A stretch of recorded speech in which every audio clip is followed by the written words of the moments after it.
கதை. வள்ளி தேவி முருகப் பெருமான் மீது அசைக்க முடியாத பக்தி கொண்டிருந்தாள். அவளது அன்பின் ஆழத்தை உலகுக்கு உணர்த்த எண்ணிய முருகன் அவளை சோதிப்பதற்காக வேடன் மற்றும் முதியவர் என பல வேடங்களில் வந்தார். ஒரு கட்டத்தில் காட்டில் மதம் பிடித்த யானை ஒன்று தன்னை துரத்தி வர வேறு வழியின்றி தவித்த வள்ளி அங்கிருந்த முதியவரை தஞ்சம் புகுந்தாள்.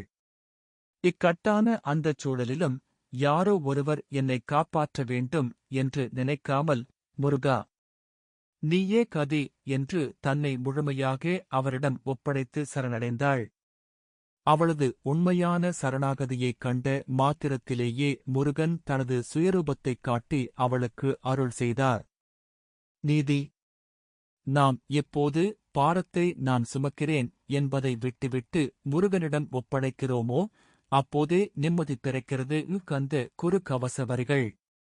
மனக்கவலை அறுத்து நிம்மதி தந்திடும் கந்தகுரு நாதா நமோ நமவே.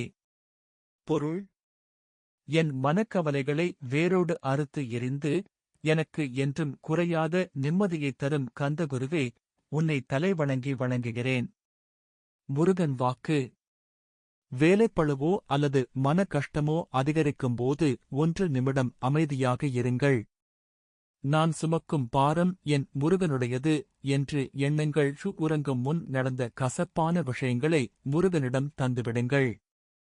முருகன் இருக்க பயமேன்?